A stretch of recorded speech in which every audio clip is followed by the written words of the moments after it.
Hi there. If you recently bought an Xray T4F, you may or may not be aware there's been a recent release for a supplementary upgrade part from Xray.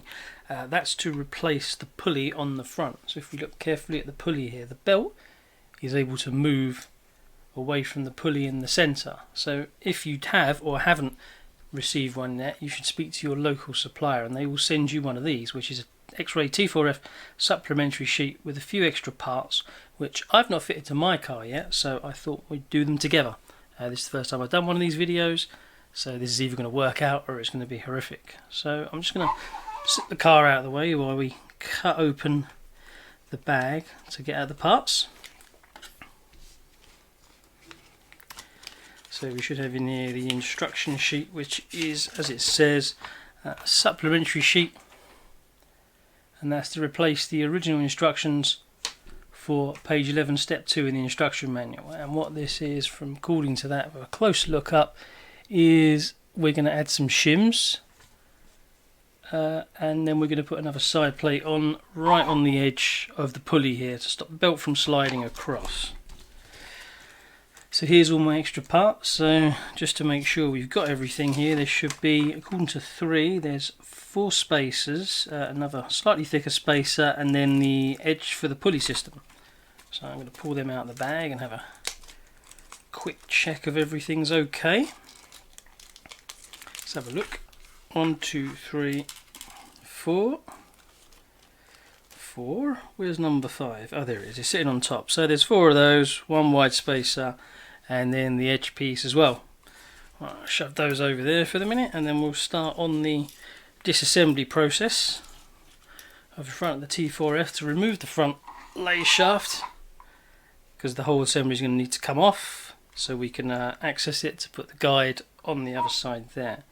I think to make life easier here, I'm going to remove the motor from the car first, and we'll just move that to the back of the car out of the way, just so it doesn't interfere. Well, the wires are the ones that are interfering at the moment.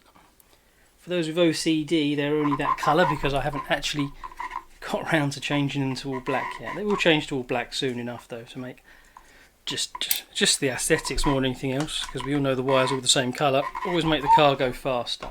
And the T4F is all about having good fun. So now we've got access to the pulley.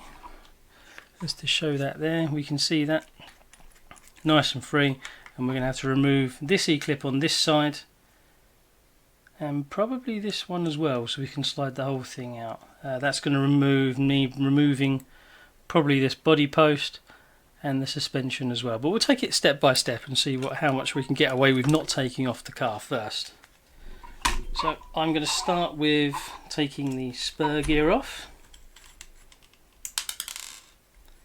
There goes one. There's 3 screws that hold the spur gear in place. This is the kit 64DP spur gear. Drop those into my parts tray.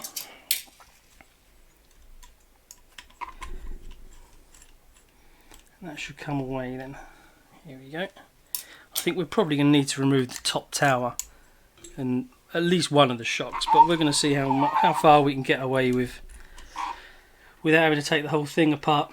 So I'm going to start off by taking the E-clip off from this side of the car first, which hopefully we're going to do without losing the E-clip.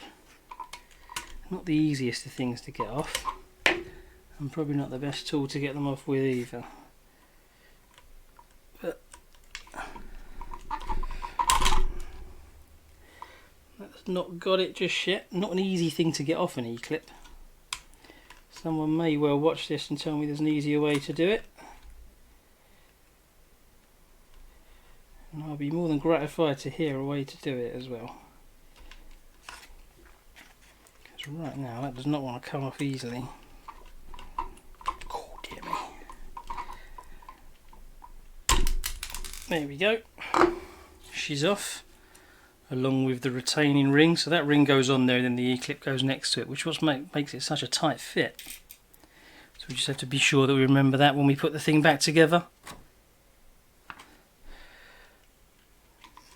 So that's going to get us out that far. Now there is the other E-clip on the other side here we're going to need to get off. Now this one should be a little bit easier to get because there's a little bit more purchase. So I'm going to use the same pliers again here. hopefully that's going to come nice and easily. There we go, safely off. So we'll just slide that across now. We're going to find that, is that going to hit? Probably is going to catch on the shock on the way past the bearing. There's a bearing there and a bearing on the inside, and then there's this retaining pin in the middle as well. I haven't done this since I built the car, so remembering where everything was. I'm going to take the retainer pin out slowly, carefully. Hopefully we're not going to lose anything here.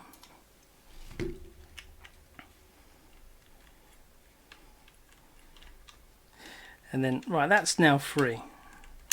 Now I know it's come out like that with the bearing, but I'm going to remove the shock obviously because I took it out at an angle. I want to put it back into the car straight. So I'm going to take this left hand side, front right hand side shock off the car, just to make assembly again a little bit easier.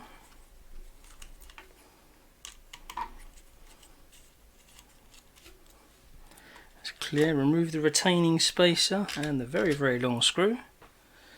Drop those over there out of the way for the minute. And now we have nice unimpeded access to everything. So check our instruction sheet. So I'll take the bearing out. We'll just put the bearing back in first.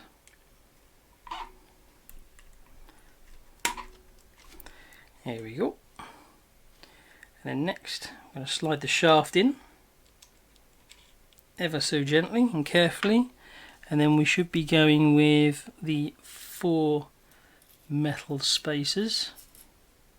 1, 2, 3 and 4. So let's get the first one on, then the second one. Shouldn't be doing this correctly. Then the third. Let's move that drive belt over there for a second. Then the fourth one. Then we have the plastic edge, and then we have the final spacer there. So that spacer is then going to go on.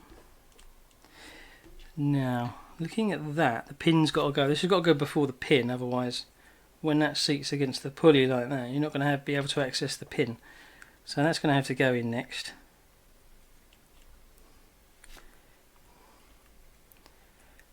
And we're just going to get the belt in place. Let's have a look, see how that fits. No, it's not going to be right. So take that piece off. So this is going to have to slide. This is interesting. All the way on. So to get there to there, now you're going to have to take the upper bulkhead off to do this, because it's already seated in the bearing housing on this side, and there's where the pin needs to sit, and all these washers need to sit on this side. So we are going to take off this shock now. I said, you know, I wanted to do this without actually reading the rest of the instructions again first.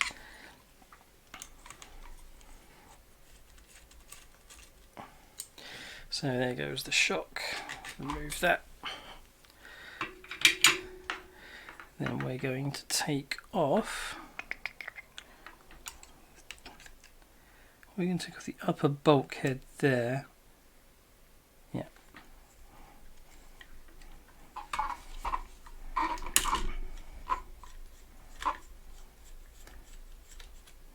One, two. These are coming away easily. We could switch and use the round head 2mm driver, but we're not being overly impeded at the moment, other than the motor being mildly in the way. It's not really too far in the way. Let's take the screws out from those 3 first. Get that one last.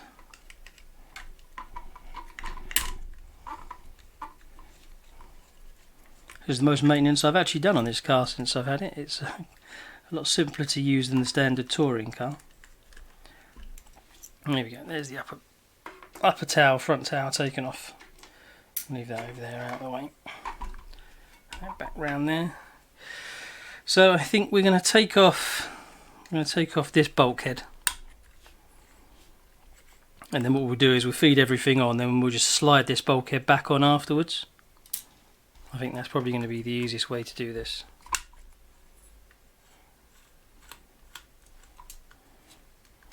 So I don't recommend doing this in the pits, because obviously it's going to take a little bit longer than one first thought it was going to. Right, so back to as we were. We should now have our 4 spacers on there, and then we've also got one there, so they will slide up into what would be where the bearing is being housed on the left hand side. Then we're going to put the pin back in. No, we're not. We're going to put the edge plate on first, end fence on first. Then I'm going to put the pin in and keep the pulley level so it doesn't slide off. Is that belt going to go back over now? Right, so you need to slide the belt on carefully first and then do it. It's a proper balancing act, this is. Pins just fall down. I'm just going to poke that out the bottom of the car. Should drop onto the table. We'll grab that again. And now we've got the belt over the edge. We'll slide the pin on again. And we get the pulley itself. Now this is all kit, by the way. There's no other option parts on my car at the moment. Make sure the belt's hanging around properly. It's a bit fiddly doing it like this actually. I mean, it would be easier to probably take the diff out of the car as well and then reset the tension of the diff afterwards. But we kind of got this far. I'm just going to hold it so it runs on the teeth there. And it should be able to just slide her back together if we've got the pin in the right place. She's going to go. There we go. And she's in, and now that is staying in place on the guide run there, and there's no opportunity for the belt to slide off the side here. So that's how to put the thing onto the car. So I'd recommend, obviously, to make it easy, you take off the front top tower. Probably want to take the differential out as well, but you can do it the way we've done it here. It's just a bit more fiddly. And then you go through the reassembly stage, which is next up is to apply. Once you've checked this far enough over, there's a recess just on the shaft there, which is where the E-clip goes.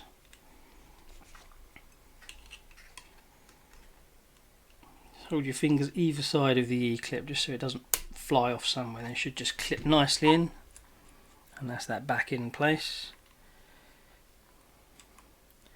Now I'm going to slide my upper bulkhead back on. That should just drop back in place there. To make life easier here, you can, because it's a bit of a tight fit, you could actually do it like that now. Put the spacer over, because when the bulkhead's right up against the E-clip, it's not as easy to actually get the E-clip on and off. But with the bulkhead now being separate, you can again do the same thing. Now there is a hole just inside the shaft there, if you can see that.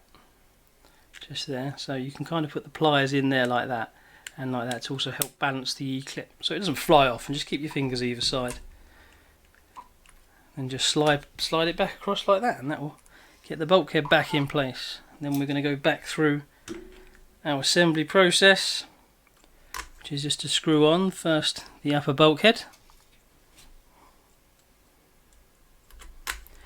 There we go, that's the standard 2mm driver, 6mm screws in there. And there we go, there she is fitted.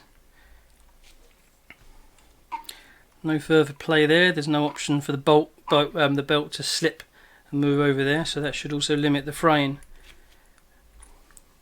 Then I think we can either stop there or we can carry on. I'll put the car back together and you can decide if you finish watching the video at that point. And comment afterwards. Nice bit of track dirt there that's hiding behind the motor.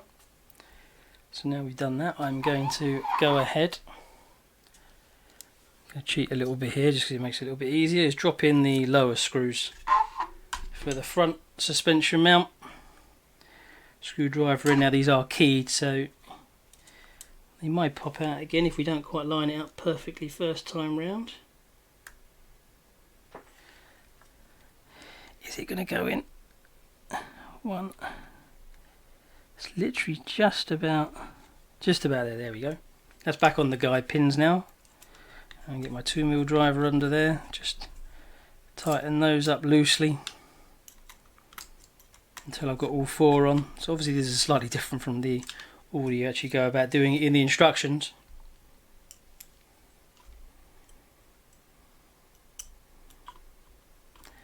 So there is 1 more screw to go above here. I'm just doing these up loosely first, and then I'm going to go back and tighten them right down afterwards. Because they've got the guide pins on there now, it doesn't actually cause any tweak across here, which used to happen before. So now I just go and do the bottom left. Move that motor out of the way again. And then we can do the bottom right as well. Then we can do the upper left. And then finally the upper right to finish off. Should everything be nice and neat and still backing a straight line as well. Then I'm going to go ahead and reattach the shocks, which on mine again was in the kit position, so that's the second one down from the bottom. I'm not going to reattach the shocks, I'm going to put the spur gear back on first, because it's actually easier to get the spur gear with that off. So just drop one of the screws in there for the spur gear. Check your offsets correct. Line her up, give her a little twirl. Somewhere around there we're going to find a hole. There we go, excellent, that's the first one found. Then the second one. And the third one. I'm not going to tighten these right up just yet. I'm going to put the motor back in the car, just to get it out of the way. Just check we got it, yeah, the offset's correct. Put it around the right way because this pinion lines up with it again straight away. It's a 64, this is a 17.5 motor. Basically just because it's the only one I had around.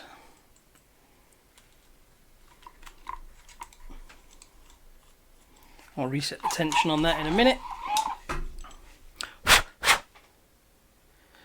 So I mark my shocks like most people do, so number 1 and number 2. You'll have seen Alex has done videos on these previously as well, so I know the number 1 shock is my front left corner, and my number 2 shock, when I take them off the car, is my front right. And then my rear is number 3 and my rear right is number 4. So long screw goes in, large spacer, long screw back into this number 2 hole from the bottom. So if I take in 1 as the inside, there's 4 holes. I'm going into the number 2 hole there as well. Shock spacer back on. I'm going to take my 3mm driver now and my number 1 shock. I'll have to turn the car around just to make it easier. Just hold and hold.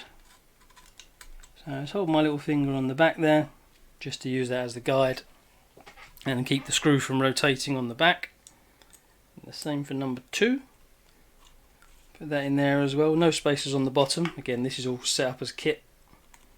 Put the number 3. Right, so the bottom I'm now going to tighten properly, and the same for my bottom left, my number 1 shock. Once that's completed, I'm then going to go up to the top here, hold number 2mm in this side, and then just tighten the shock again.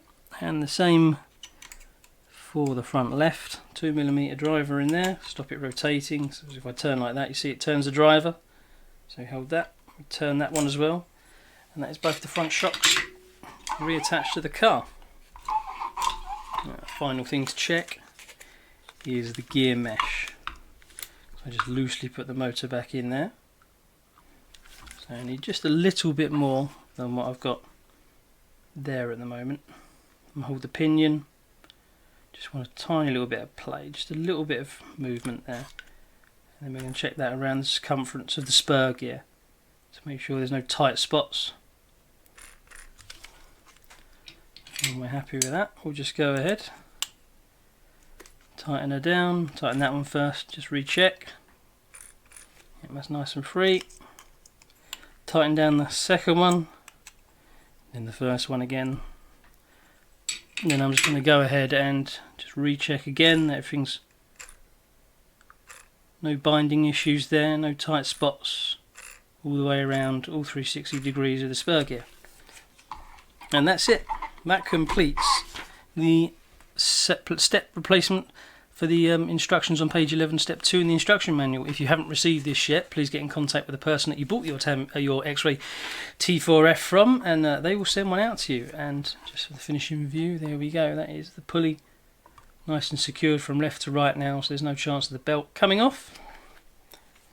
And I think that will conclude this video. Thank you for taking the time to watch. If you'd like to comment or leave a message or anything like that, please do so, and we'll try and respond where possible. Thank you very much.